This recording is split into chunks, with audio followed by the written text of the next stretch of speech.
मैं बिल्कुल सेफ हो, क्योंकि अब पूरे गांव को पता चल चुका है कि तुम लोग बहुत ही ज्यादा वैल्यूएबल हो। इसी वजह से अब कोई भी तुम पर हमला करने की हिम्मत नहीं करेगा, और अगर किसी ने ऐसा किया तो बैलेंसिंग उसे छोड़ेगा नहीं। बैलेंसिंग से मिली हुई वैल्यू का यूज करके रिको और इसके सभी दोस्त एक जगह को किराए पर ले लेते हैं ताकि आराम से रेस्ट कर सके। इन सभी को कुछ खाना सर्व किया जाता है। खाना काफी ज्यादा टेस्टी होता है, पर कुछ देर बाद ही रिको का पेट खराब हो जाता है और बार बार वॉशरूम जाती रहती है। मुझे लगता है इसका पूरा दिन बाथरूम में ही जाने वाला है। कितना खाती है ये। तभी बाहर इन्हें कुछ आवाजें सुनाई देती हैं। अचानक से बहुत ज्यादा शोर मचने लग जाता है। ये दोनों काजा के पास जाते हैं और इससे पूछते हैं कि भाई क्या हो गया, इतना शोर क्यों मचा रखा है, और ये सारे गाँव वाले कहाँ जा रहे हैं। ये सब के सब लोग फापुता को देखने के लिए इकट्ठा हुए हैं। वो बहुत कम दिखाई देती है और हमेशा गुस्से में रहती है। रेग और नानाची को शक होने लगता है कि पुरुषता को उसी ने चुराया होगा। नानाची सोचती है रिको और मेनिया को अकेला छोड़ना सही नहीं रहेगा, इसलिए रेग से कहती है कि जाकर फापुता के बारे में पता लगाओ, तब तक यहीं पर रहकर रिको और मेनिया का ध्यान रखेगी। रेग इसकी बात मान जाता है और फापुता को मिलने के लिए चला जाता है। रेग के जाने के बाद नानाची काजा से पूछती है कि भाई यहाँ पर पीने का पानी कहाँ मिलेगा। काजा को फापुता को देखने जाना होता है, पर फिर भी इसके साथ चल पड़ता है। यहाँ रेग भीड़ के बीच में से रास्ता बनाते हुए आखिरकार फापुता के सामने पहुँच जाता है। इसे प्रिंसेस ऑफ द हॉलोज कहा जाता है, और इससे पहले की रेग इसे हेलो बोल भी पाता, फापुता इसके ऊपर चढ़ जाती है और ऐसा लग रहा होता है कि फापुता रेग को पहले से जानती है, और रेग को भी अपनी मेमोरीज में कुछ दिखाई देता है और इसे भी लगता है कि ये पहले इससे मिल चुका है। और इससे पहले कि रेग इन चीजों को समझ पाता, फापुता रेग को उठाकर यहाँ से दूर ले जाती है, क्योंकि फापुता नहीं चाहती थी कि गाँव वाले इसके और रेग के बीच में आए और इसे एक छोटी सी गुफा में लेकर जाती है। रेग को अब भी लग रहा होता है कि इसका फापुता से कोई पुराना रिश्ता है। फापुता इसकी बॉडी को देखने लगती है। तुम मेरी रेग हो ना। क्या मैं तुम्हारा रेग? मैं तुम्हारा कब से हो गया? ऐसा कैसे हो सकता है? रेग नाम तो मुझे रिको ने दिया था, तो तुम मेरा नाम पहले से कैसे जानती हो? रेग इसे पीछे हटाता है और यहाँ से वापस जाने का फैसला करता है और फापुता को अकेला छोड़ देता है। पर अभी भी रेग के दिमाग में वो सारी बातें घूम रही होती हैं जो कि फापुता ने इससे कही होती है। पर रेग को लगता है कि इसके भूले हुए अतीत का सच इसे इसी जगह पर मिल सकता है। कौन है और ये कहाँ से आया है और इसके पास्ट में इसके साथ क्या हुआ था। तभी घूमते हुए अचानक से एक ड्रैगन इस पर अटैक कर देता है। इसे मदर ऑफ पील ड्रैगन भी कहा जाता है, और ये गुस्से में आकर रेग को एक पहाड़ी से नीचे गिर देता है। तभी फापुता का एक रोबोट अपने हाथ को एक्सटेंड करके रेग की जान बचा लेता है। रेग इसका शुक्रिया अदा करता है। ये रोबोट इसे फापुता के पास नहीं लेकर जाता, बल्कि इसे सीधा गाँव की तरफ लेकर जाने लगता है, और रास्ते में रेग को एक बहुत बड़ा राज बताता है। जिस गुफा में तुम लोग थे वहाँ बहुत खतरनाक बीस्ट थे, और उन सभी से तुम्हारी जान बचाने के लिए फापुता ने एक रिचुअल किया था। बच्चे, उनका संबंध उन्हीं दो छोटे क्रीचर्स के साथ था जिनके पीछे वाले हिस्से को सिल दिया गया था ताकि तुम्हें और तुम्हारे सभी दोस्तों को सुरक्षित रख सके। अरे मैं तो तुम्हें मेरा नाम बताना ही भूल गया। मैं हूँ काबरून। मैं एक इंटरफेरेंस यूनिट हूँ। मैं एक ऐसी मशीन हूँ जिन्हें दूसरों को ऑब्जर्व करने, उनके साथ बातचीत करने और नई नई चीजों को सीखने के लिए बनाया गया था। तुम्हारा शरीर काफी हद तक हमारी तरह एक इंटरफेरेंस यूनिट के जैसा ही है, पर हमें तुम्हारे बारे में कुछ भी मालूम नहीं। अगर तुम सच में जानना चाहते हो कि तुम कौन हो, तो तुम्हें इसका जवाब अब इसकी गहराइयों में मिल जाएगा। यहाँ दूसरी ओर पेट दर्द से ठीक होने के बाद रिको रेग और नानाची को ढूंढने के लिए पूरे विलेज में घूम रही होती है, पर चलते चलते कुछ हॉलोज चालाकी से रिको को एक तंग गली में लेकर जाते हैं और मौका मिलते ही मेनिया को इससे छीन लिया जाता है। पर तभी किस्मत से वही गाँव वाला वहाँ पर पहुँच जाता है जिसने पहले मेनिया को घायल कर दिया था। ये दोबारा से ठीक हो चुका था और इस बार रिको और मेनिया दोनों की जान बचा लेता है। तभी बैलेंसिंग वाले क्रीचर्स भी यहाँ पर पहुँच जाते हैं। ये सभी हॉलोज डर कर पीछे हट जाते हैं और रिको सुरक्षित यहाँ से बाहर निकल जाती है। रिको इस क्रीचर का शुक्रिया अदा करती है इनकी जान बचाने के लिए। रिको इस क्रीचर को इसकी अजीब सी आवाज के लिए एक नया नाम देती है। दोनों एक रेस्टोरेंट में जाते हैं जहाँ रिको की मुलाकात इस रेस्टोरेंट के मालिक से होती है, जो कि इंसानों की भाषा को समझ सकती थी, और यहीं पर इसकी मुलाकात उन 3 ग्रेट सेजेस में से एक के साथ होती है जिसने पहले इस गांव को बनाया था। इसका नाम है वाजुकियान। रिको शॉप की मालकिन से इस जगह की भाषा के कुछ कैरेक्टर्स को सीखने लगती है और नानाची और रेग के बारे में पूछती है कि इस वक्त वो लोग इसे कहाँ मिल सकते हैं। और ये औरत रिको को एक रहस्यमयी पिट के बारे में बताती है जिसे डीप पिट कहा जाता है। ये जगह बहुत ज्यादा खतरनाक होती है और गाँव के लोग भी उस जगह पर नहीं जाते हैं। अपने दोस्तों को ढूंढने के लिए रिको इसी जगह पर जाने लगती है और यहाँ पर इसकी नजर वही बैलेंसिंग क्रीचर्स पर जाती है और इसे कुछ आवाजें सुनाई देती है। रिको उस आवाज का पीछा करती है और तभी से सामने एक इंसानी लड़की दिखाई देती है जिसका नाम व्यूको है। व्यूको कौन है और ये यहाँ पर कैसे आई है, अब हमें इसके बारे में पता चलेगा। व्यूको बचपन से ही एक अनाथ लड़की थी और इसे जुरोहिमो नाम का एक बंदा पालता था, पर साथ ही साथ इसे मारा करता था, इसे गालियाँ देता था और यहाँ तक कि इसके साथ हर दिन दुष्कर्म भी किया करता था। इतनी छोटी उम्र में इस ट्रॉमा की वजह से व्यूको बहुत डरपोक बन गई और इसके कुछ बाल भी सफेद हो गए। एक दिन जुरोहिमो एक समुद्री यात्रा पर जाता है। यहाँ इसे एक शिप मिलती है। इस शिप के अंदर कुछ लोग होते हैं। जुरोहिमो अंदर जाता है और इनकी हालत को देखकर शॉक्ड रह जाता है। यहाँ पर एक ऐसा आदमी पड़ा था जिसका शरीर जल रहा था पर अभी भी जिंदा था। एक दूसरा इंसान जो कि बीच में से 2 हिस्सों में कट चुका था, फिर भी उसकी बॉडी मूव कर रही थी। कुछ ऐसी बॉडीज भी नजर आ रही थी जिनकी अंतड़ियां बाहर निकल चुकी थी। इन सभी के बीच में इन्हें एक बूढ़ा आदमी मिलता है जो कि सही सलामत था। जुरोहिमो इसे धमकाता है कि तुम्हें मार डालूंगा, तुम्हारे पास जो कुछ भी कीमती सामान है मुझे दे दो। ये बुढ़ा डर जाता है और बताता है कि एबिस की गहराइयों में सबसे नीचे जाकर एक मिस्टीरियस गोल्डन सिटी मौजूद है और इसे स्टार कॉम्पास नाम की एक चीज देता है जो कि गोल्डन सिटी तक जाने का रास्ता दिखाता है। ये बंदा इसकी जान बख्श देता है और उस स्टार कॉम्पास को अपने साथ ले जाता है और वापस आकर इस पूरी कहानी को व्यूको को बताता है। और कहानी बताते हुए भी ये बंदा इसे अब्यूज कर रहा होता है। यहाँ तक कि ये बंदा एक बार तो इसके सर को भी जला देता है। पर इस गोल्डन सिटी वाली कहानी को सुनकर व्यूको एक्साइटेड हो जाती है। ऐसे ही कई साल बीत जाते हैं। व्यूको बड़ी हो जाती है और जुरोहिमो के घर से भाग जाती है और बाद में जाकर गांजा कॉप्स को ज्वाइन करती है। जी हाँ गाइस, गांजा कॉप्स है इनका नाम। थोड़ा सा स्ट्रेंज है। ये गांजा कॉप्स गोल्डन सिटी को ढूंढने ही निकले होते हैं और व्यूको के पास स्टार कॉम्पास होता है जिसका यूज करके ये लोग गोल्डन सिटी की तरफ आगे बढ़ जाते हैं। इतने साल बीत जाते हैं लेकिन जुरोहिमो का वो अब्यूज अभी तक इसे परेशान कर रहा होता है। इसकी तबीयत तबीयत खराब हो जाती है और इसे उल्टी हो जाती है। तभी गांजा कॉप्स का लीडर वाजुकियान इसके पास आता है। अरे बच्ची, ऐसे कैसे चलेगा, ताकतवर हो जाओ। और ये बंदा खुद को स्ट्रॉन्ग बनाने के लिए कीड़े वगैरह खाया करता था। अब हम लोग गोल्डन सिटी के काफी ज्यादा करीब पहुंच चुके हैं। देख लेना, जल्द ही तुम्हारा स्टार कंपास सीधा रास्ता दिखाने लगेगा। जिस दिन तुम इस कंपास को लेकर मेरे पास आई थी, उसी दिन से मैं समझ गया था कि तुम मेरी किस्मत बदलने वाली हो। और ऐसा बोलकर चूहों को पकड़ने के लिए निकल जाता है। तभी बेलाफ नाम का ये बंदा यहाँ पर आ जाता है। उनकी बातों का बुरा मत मानना, वो दिल के बहुत ही अच्छे हैं और उनके आज तक सारे फैसले सही साबित हुए हैं। व्यू को बोलती है कि मुझे तो यकीन ही नहीं हो रहा कि मैं गांजा कॉप्स जैसी एक महान टीम का हिस्सा बन चुकी हूँ। मैं तो कितनी ज्यादा अगली हूँ, मेरी शक्ल तो ऐसी है कि शायद मुझे कोई खरीदना भी ना चाहे। और बेलाफ इससे कहता है कि असली खूबसूरती किसी के चेहरे, हैसियत या नाम में नहीं होती है, असली खूबसूरती देखने वाले की नजरों में होती है। तब इनकी टीम का एक मेंबर बताता है कि एक बंदे की तबीयत खराब हो चुकी है और व्यू को जल्दी से उसे ठीक करने के लिए चली जाती है। रात होते होते मौसम खराब हो जाता है, चारों तरफ तेज तूफान चल रहा होता है और समुद्र की ऊंची ऊंची लहरें इनके जहाज को हिलाने लगती हैं। बेलाफ वाजुकियान से कहता है कि हमारे साथी जहाज इस तूफान में गायब हो चुके हैं और अब सिर्फ हमारा ही जहाज बचा हुआ है। तभी व्यू को दौड़ते हुए इनके पास आती है और इन स्टार कंपास को दिखाती है। अब ये कंपास बिल्कुल सीधा इशारा कर रहा था, जिसका मतलब है कि गोल्डन सिटी नजदीक है। ये लोग सामने की दिशा में देखने लगते हैं और इन्हें अपने सामने एक आइलैंड दिखाई देता है। इन्हें लगता है कि यहीं पर गोल्डन सिटी मौजूद है और जल्दी से इस आइलैंड की तरफ निकल जाते हैं। यहाँ पहुँचने के बाद इनकी मुलाकात यहाँ पर मौजूद कुछ लोगों से होती है, पर यहाँ के लोग बाहर के लोगों पर आसानी से भरोसा नहीं करते हैं, क्योंकि इनसे पहले भी काफी सारे लोग यहाँ पर आ चुके थे और उन लोगों ने इनके साथ अच्छा बिहेव नहीं किया था, इन्हें लूट लिया गया था। तभी इस आइलैंड का एक बुजुर्ग मुखिया सामने आता है और इनके सामने एक डील रखता है। अगर तुम लोग अपने स्टार कंपास को हमें दे देते हो तो हम बदले में तुम्हें जरूरी जानकारी देंगे जो कि तुम्हें गोल्डन सिटी तक पहुंचा देगा। व्यू को इस बात के लिए मान जाती है और अपने स्टार कंपास को इसे दे देती है और ये सब लोग गोल्डन सिटी को ढूंढने के लिए आगे चले जाते हैं। तभी ट्राइब की एक छोटी इनका पीछा करने लगती है। इसे व्यू को काफी ज्यादा पसंद आ चुकी थी। प्लीज क्या आप लोग मुझे भी अपने साथ लेकर चल सकते हैं? दरअसल मुझे मेरी ट्राइब से बाहर निकाल दिया गया है। वाजुकियान इसकी बात को मान जाता है, क्योंकि इन्हें आगे का रास्ता दिखाने के लिए एक गाइड की जरूरत थी। पूरी टीम एबिस के और भी नीचे जाना शुरू कर देती है और रास्ते में काफी सारी मिस्टीरियस जगहों से गुजरते हुए आगे बढ़ते जाते हैं और आखिर में ये सब लोग एक विशाल दरवाजे के पास पहुंच जाते हैं। ये दरवाजा बिल्कुल एक बड़ी आंख जैसा दिखाई देता था और ये वही दरवाजा होता है जहाँ से रिको, रेग और नानाची बॉन्ड रूट के साथ फाइट करके 5वीं लेयर के ऊपर उस दरवाजे के सामने पहुंच गए थे, जो कि इन्हें सीधा 6th लेयर तक लेकर जाता है। इसके बाद हम दोबारा से प्रेजेंट में आ जाते हैं। रिको इससे पूछती है कि क्या तुमने किसी रोबोट बॉय को यहाँ पर आते हुए देखा है क्या, और क्या तुम मेरे दोस्तों को ढूंढने में मेरी हेल्प कर सकती हो? मैं तुम्हारी हेल्प करना चाहती हूँ, पर मैं यहाँ पर बंधी हुई हूँ, मैं यहाँ से हिल नहीं सकती। रिको इसे आजाद करती है और व्यूको को सरफेस तक लेकर आती है। अब व्यूको रिको को बेलाफ के घर लेकर जाती है, जो कि 3 सेजिस में से एक था जिसने इस पूरे गाँव को बनाया है। व्यूको खुद बाहर रुक जाती है और रिको को अंदर भेज देती है। अंदर जाते ही इसकी नजर नानाची पर पड़ती है। इसे देखकर हैरान रह जाती है। इसे पता चलता है कि नानाची ने मिट्टी को वापस पाने के लिए खुद को बेलाफ को बेच दिया है। तभी बेलाफ सामने आ जाता है और बताता है कि नानाची ने मिट्टी के साथ रहने के लिए खुद को मुझे बेच दिया है, एक वेसल के तौर पर, और अब नानाची इसकी वेसल बन चुकी है। ये सुनकर रिको हैरान रह जाती है। हालांकि ये मिट्टी असली वाली मिट्टी नहीं है, बस उसकी एक परफेक्ट कॉपी है। और बेलाफ पूरी कहानी बताता है। बहुत समय पहले असली वाली मिट्टी और बॉन्ड रोड यहाँ पर आए थे और जैसे ही इसने मिट्टी की खुशबू ली, बेलाफ मिट्टी का दीवाना हो गया और किसी भी कीमत पर इसे अपने पास रखना चाहता था। और बॉन्ड रोड से कहता है कि मुझे मिट्टी को दे दो। इसने मिट्टी को बॉन्ड रोड से खरीदने की कोशिश की थी, पर बॉन्ड रोड इसे देने से मना कर देता है और अब इसके पास कोई चारा नहीं बचता है और इसने अपनी सोल का आधा हिस्सा बॉन्ड रोड को दे दिया मिट्टी को खरीदने के लिए। लेकिन उसके बावजूद इसे मिट्टी की बस एक कॉपी ही मिल पाई। अगर मुझे नानाची को वापस लेकर आना है तो मुझे क्या करना होगा? और बेलाफ कहता है कि अगर तुम्हें मिट्टी को आजाद करवाना है तो तुम्हें भी बदले में उतनी ही वैल्यू वाली कोई चीज देनी होगी। और बोलता है कि अगर तुम मुझे अपना शरीर बेच दो और मेरी वेसल बन जाओ तो मैं नानाची और मिट्टी दोनों को आजाद कर दूंगा। अरे नहीं, प्लीज यार ठीक ठीक लगाओ। और बेलाफ इससे कहता है कि ठीक है, तुम्हारे पास 3 ऑप्शन है, या तो मुझे अपनी दोनों आंखें दे दो, या अपनी दोनों टांगे दे दो, या फिर अपने इंटरनल ऑर्गन्स को मुझे बेच दो। इन तीनों में से जो भी चाहे तुम चूज कर सकती हो। रिको नानाची को किसी भी कीमत पर बचाना चाहती थी, इसलिए अपने बॉडी पार्ट्स को देने के लिए भी तैयार होने लगती है। तभी काजा यहाँ पर आ जाता है और जब इसे पता चलता है कि रिको सचमुच में अपने शरीर की कुर्बानी देने वाली है तो ये रिको को जबरदस्ती यहाँ से लेकर जाने लगता है। रिको वापस से व्यूको के पास जाती है और इसे नानाची को बचाने के लिए कहती है, पर व्यूको कह देती है कि इस मामले में मैं कुछ नहीं कर सकता। तभी अचानक से हवा में एक भाला उड़ते उड़ते आता है। इसे देखते ही व्यूको समझ जाती है कि गाँव में समनिंग शुरू हो चुकी है और जल्दी से रिको को अपने साथ लेकर जाती है। व्यूको इसे बताती है कि इस गाँव के अंदर रहने वाले लोगों की वैल्यू अपने आप कभी नहीं बढ़ती है और ये लोग बाहर भी नहीं जाते हैं। इसी वजह से गाँव वाले जानबूझकर ताकतवर मॉन्स्टर्स को गाँव के अंदर आने देते हैं और फिर मिलकर उनका शिकार करते हैं ताकि इनकी वैल्यू बढ़ सके। पर ये काम बहुत ही ज्यादा डेंजरस होता है। तभी एक मॉन्स्टर अचानक से मार्केट प्लेस की तरफ जाने लगता है और इसी जगह पर वो ज्वेलरी शॉप मौजूद होती है जहाँ इसकी व्हाइट वेसल यानी कि पुष्का होती है। रिको पूरी ताकत से पुष्का को बचाने के लिए जाने लगती है, पर शॉप पर जाकर देखती है कि पुष्का को कुछ नहीं हुआ है और एक कारीगर इन्हें पुष्का को दे देता है और पुष्का एक व्हाइट वेसल में बदल चुकी होती है। ये शॉपकीपर इन्हें जल्दी से यहाँ से भाग जाने के लिए कहता है क्योंकि हालात बहुत ज्यादा खराब होते जा रहे हैं। और जैसे ही रिको बाहर निकलती है, ये कारीगर खुद एक बहुत बड़े मॉन्स्टर में बदल जाता है और अकेले ही उस मॉन्स्टर का सामना करने के लिए निकल जाता है। पर ये मॉन्स्टर इसे आसानी से हरा देता है और इसे शॉपकीपर मॉन्स्टर को जिंदा ही खा जाता है और दोबारा से आगे बढ़ने लगता है। पर तभी इसका सामना जुराइमो के साथ हो जाता है। ये वही था जिसने व्यूको को पाला था और ये बंदा 3 सेजिस में से एक होता है, पर अभी एक मॉन्स्टर में बदल चुका है। पर इसे भी इसके साथ लड़ने में काफी ज्यादा दिक्कत होती है क्योंकि गाँव के अंदर जगह बहुत कम होती है और अपनी पूरी ताकत का इस्तेमाल ही नहीं कर पा रहा था। इसी बीच रिको की मुलाकात दोबारा से रेस्टोरेंट की ओनर ओनर के साथ हो जाती है। ये जल्दी से सभी गाँव वालों को इकट्ठा करती है और इन सभी को मार्केट प्लेस की रक्षा करने के लिए तैयार रहने के लिए कहती है। इसे हराना इम्पॉसिबल लग रहा था, पर रिको हार मानने वालों में से नहीं होती है। ये ध्यान से इस मॉन्स्टर को ऑब्जर्व करती है। रिको एक प्लान तैयार करती है। रिको सभी विलेजर्स से कहती है कि सब के सब मार्केट वापस जाइए और जंग की तैयारी कीजिए। और काजा की वैल्यू को बढ़ाने के लिए रिको अपनी मर्जी से अपने बालों का एक गुच्छा इसे दे देती है। और जैसे ही मॉन्स्टर यहाँ पर आ जाता है, रिको जल्दी से काजा के साथ यहाँ से भागने लगती है ताकि ये मॉन्स्टर इसका पीछा करे। काफी देर तक काजा इसे अपने पीछे दौड़ाता रहता है। दौड़ते दौड़ते ये मॉन्स्टर हड्डियों के एक बहुत बड़े ढेर से टकरा जाता है और बस इसी मौके का फायदा उठाकर सब लोग मिलकर इसे जकड़ देते हैं और इसके कोर को तोड़ना शुरू कर देते हैं। इन्हें लगता है कि इन लोगों ने इस मॉन्स्टर को हरा दिया है, पर तभी अचानक से ये मॉन्स्टर दोबारा से जिंदा हो जाता है और एक साथ बहुत सारे गाँव वालों को पकड़ लेता है। तभी व्हाइट वेसल के अंदर में से कृष्का की आत्मा बाहर आती है और रिको से कहती है, रिको प्लीज मुझे इस्तेमाल करो। रिको जल्दी से व्हाइट वेसल बजा देती है और एक मिस्टीरियस सी पावर एक्टिवेट हो जाती है। अचानक से इस मॉन्स्टर पर एक हमला हो जाता है जिसकी वजह से सभी विलेजर्स छूट जाते हैं और तभी रेग भी यहाँ पर आ जाता है अपनी व्हाइट वॉरियर फॉर्म में और इस विसल की कमांड को मानते हुए इस मॉन्स्टर के साथ लड़ने के लिए आगे बढ़ जाता है। पर इसके पास पहुँचते ही इसे एहसास होता है कि ये जो सामने अभी मॉन्स्टर है ये अंदर से खाली एक शेल है। तभी वाजुकियान यहाँ पर आ जाता है और इस क्रीचर की असली सच्चाई के बारे में बताता है। वाजुकियान को इस गाँव के बारे में सब कुछ पता होता है और रिको इससे पूछती है कि नानाची को दोबारा से आजाद कैसे किया जा सकता है, प्लीज हमें बता दीजिए। और वाजुकियान बताता है कि बिलाव सिर्फ एक ही बदले नानाची को छोड़ सकता है और वो है फापुता की बॉडी का कोई भी हिस्सा। अभी सभी लोग दोबारा वापस आ जाते हैं। रेग को सारी घटनाओं के बारे में बताया जाता है और रेग उसी वक्त डिसाइड कर लेता है कि इसे फापुता से मिलना होगा ताकि नानाची को वापस लेकर आया जा सके। जैसे ही रेग गाँव से बाहर निकलता है, फापुता एक बार दोबारा से इसके सामने आ जाती है और इस बार रेग इसे सारी बातें बता देता है और फापुता इसकी हेल्प करने के लिए तैयार हो जाती है। पर इसकी एक शर्त थी, ये चाहती थी कि रेग पहले इसकी एक इच्छा को पूरा करे। ठीक है, अगर वो मेरे बस में हुई तो मैं उसको जरूर पूरा करूंगा, तुम्हारी क्या इच्छा है? और तभी फापुता जरा भी हिचकिचाए बिना अपना एक कान खुद ही इसे तोड़ कर दे देती है और रेग इसे लेकर फापुता को भी अपने साथ लेकर जाने लगता है। और दूसरी ओर व्यूको रिको को अपने पास्ट के बारे में बताती है। काफी ज्यादा लंबी और कठिन यात्रा के बाद ये सब के सब गोल्डन सिटी पहुंच जाते हैं और आज तक जो भी इंसान यहाँ पर आया है वो कभी वापस ऊपर नहीं जा पाया। इस बात को कंफर्म करने के लिए वाजुकियान अपने कुछ साथियों को ऊपर जाने के लिए कहता है कि भाई देखे तो सही, आज तक कोई ऊपर क्यों नहीं जा पाया। पर जैसे ही ये लोग ऊपर जाते हैं, एबिस का कर्ज इन्हें पूरी तरह से बदल देता है और सब के सब हॉलो क्रीचर्स में बदल जाते हैं। वाजुकियान समझ जाता है कि अब ऊपर जाने का कोई रास्ता नहीं है। अगर ये लोग ऊपर जाएंगे तो म्यूटेटेड क्रीचर्स में बदल जाएंगे और अब इन्हें यहीं पर रहकर एक नई सिविलाइजेशन को बनाना होगा और बस यही इनकी दुनिया है। ये लोग यहाँ पर रहने वाले कुछ इंटरफेरेंस यूनिट के साथ दोस्ती कर लेते हैं। इनकी हेल्प से इन्हें साफ पानी का एक अच्छा खासा सोर्स भी मिल जाता है और साथ ही में मॉन्स्टर्स को हंट करके खाने का इंतजाम करना शुरू कर देते हैं। धीरे धीरे ये लोग यहीं पर एक नॉर्मल लाइफ जीने लगते हैं और इसी दौरान व्यूको और इरमियोई एक दूसरे के काफी ज्यादा क्लोज आ जाते हैं। इरमियोई के लिए व्यूको वही माँ बन जाती है जिसकी इसे हमेशा से जरूरत थी, पर इनकी खुशी ज्यादा समय तक नहीं टिकती है। एक दिन अचानक से इरमियोई को डायरिया हो जाता है और कुछ समय बाद ही इसकी बॉडी से अजीब तरह के अंडे बाहर निकलने लगते हैं। ये लार्वा एग्स होते हैं जो कि किसी इन्फेक्टेड चीज के खाने या पीने की वजह से इनके शरीर में आ चुके हैं। धीरे धीरे काफी सारे विलेजर्स को यही सेम सिम्टम्स आने लगते हैं। ऑलमोस्ट पूरा गाँव ही इस बीमारी की चपेट में आ जाता है। इनमें से कुछ विलेजर्स की बॉडीज तो काफी अजीब तरीके से बदलना शुरू कर देती हैं। जब बेलाव पानी की जांच करता है तो इसे पता चल जाता है कि ये बीमारी इस पानी की वजह से फैल रही है। ये पानी इन्फेक्टेड होता है, पर इस जगह पर जिंदा रहने के लिए पानी का बस एक ही सोर्स था। मजबूरी में इन सभी को उसी पानी को पीना पड़ता है। हंटिंग ग्रुप के 3 मेंबर्स शिकार करके वापस आते हैं और इन सभी की बॉडीज बुरी तरह से म्यूटेट हो चुकी थी। इनके बारे में इंटरफेरेंस यूनिट बताती है कि इसकी वजह एक रहस्यमय रेलिक है। ये लोग इस रेलिक को अपने साथ लेकर आए थे। इस रेलिक का नाम होता है क्रेडल ऑफ डिजायर। इस रेलिक की ताकत थी, ये रेलिक अपने मालिक की सबसे गहरी इच्छाओं को पूरा कर सकता था, पर ये चीज सिर्फ बच्चों पर सही तरीके से काम करती थी। अगर कोई अडल्ट इसे छू लेता या इसका यूज करता तो उनका हाल भी उन्हीं हंटर्स के जैसा हो जाता जिनके शरीर अब बुरी तरह से बदल चुके हैं। इधर बीमारी लगातार फैलती जा रही थी, हालात बहुत ही ज्यादा खराब होने लगते हैं। व्यूको से इरिम्यूई की तकलीफ देखी नहीं जा रही थी और एक बड़ा फैसला करती है। व्यूको क्रेडल ऑफ डिजायर को इरिम्यूई के हाथ में रख देती है, इस उम्मीद में कि शायद यही रेलिक इसे और बाकी सभी की जान बचा ले। और फिर ऐसा ही होता है कि क्रेडल ऑफ डिजायर इरिम्यूई के शरीर के साथ मिल जाता है। इसकी बीमारी पूरी तरह से खत्म हो जाती है, ये बिल्कुल नॉर्मल हो जाती है। पर तभी कुछ ही दिन बाद इरिम्यूई का शरीर धीरे धीरे म्यूटेट होने लगता है। इरिम्यूई हमेशा से एक माँ बनना चाहती थी, इसी वजह से इसने क्रेडल से ये विश मांगी थी कि मैं माँ बनना चाहती हूँ। इरिम्यूई लगातार बच्चे पैदा करने लगती है, पर ये बच्चे एक दिन से ज्यादा सर्वाइव नहीं कर पाते थे। ये चीज बार बार होती है और इसकी बॉडी खराब होने लगती है। इसके सारे सेल्स कम हो जाते हैं और बीमारी और भी ज्यादा फैलने लगती है। यहाँ तक कि व्यू को भी इस बीमारी की चपेट में आ जाती है। ये महामारी फैलती जाती है और अब ऐसा लगने लगता है कि पूरी बस्ती का बचना नामुमकिन है। पर तभी अचानक से वाजुकियान इन सभी को एक सूप पिलाता है और इस सूप को पीते ही सभी लोग ठीक होने लगते हैं। इनकी बीमारी पूरी तरह से खत्म हो जाती है। पर जब व्यूको को उस सूप की सच्चाई के बारे में पता लगता है तो शॉक्ड रह जाती है। दरअसल जब व्यूको ठीक हो रही होती है तो इरिम्यूई पूरी तरह से बदल चुकी थी और बहुत ज्यादा अजीब सी दिखने लग जाती है। अब इसके बच्चे पहले से ज्यादा दिन जीने लग गए थे, पर जैसे ही कोई बच्चा जन्म लेता वाजुकियान इसे जल्दी से इरिम्यूई से अलग कर देता है। इरिम्यूई जितना भी रोती इसे रोकने की कोशिश करती थी कि प्लीज मेरे बच्चों को मुझसे अलग मत करो, पर वाजुकियान इसकी एक नहीं सुनता था।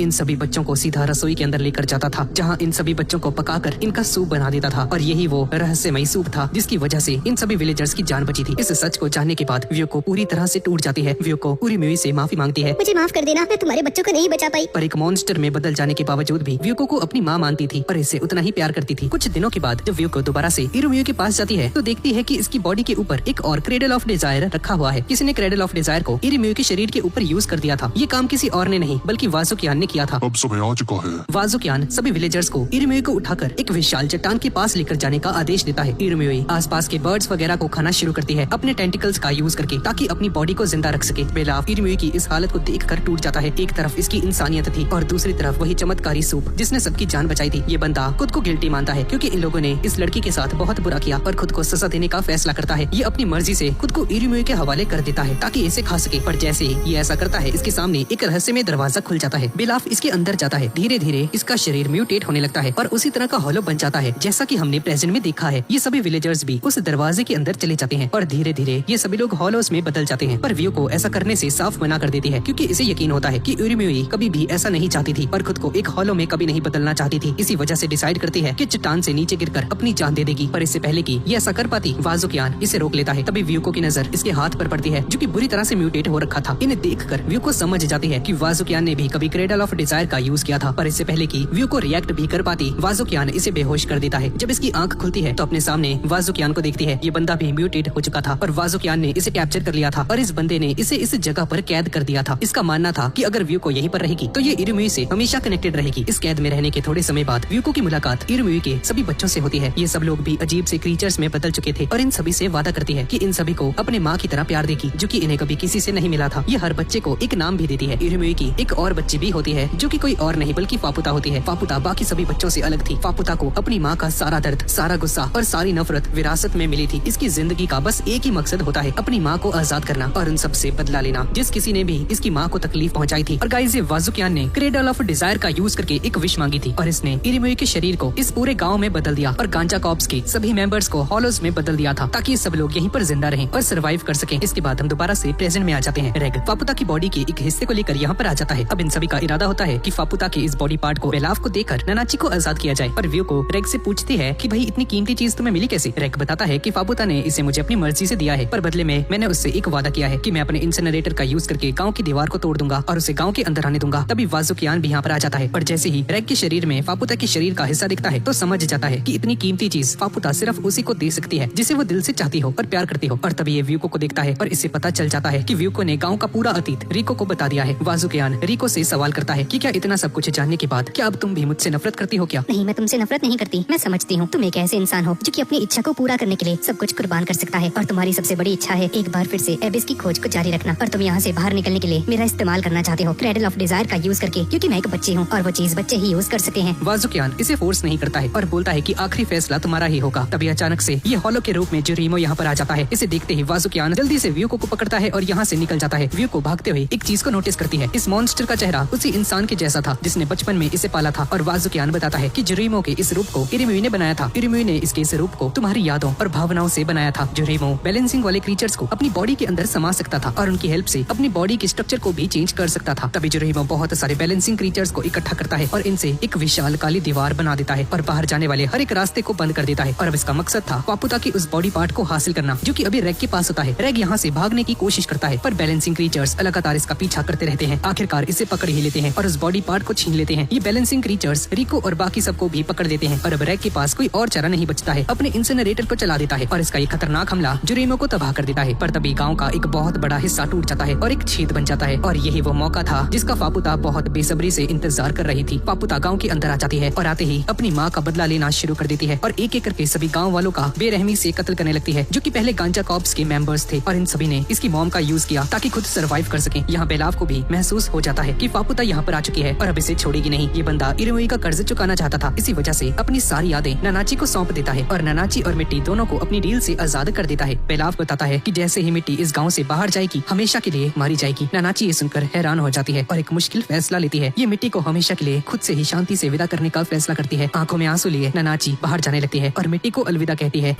We'll go together. And we'll eat some yummy stuff. I'll be sure to find you again.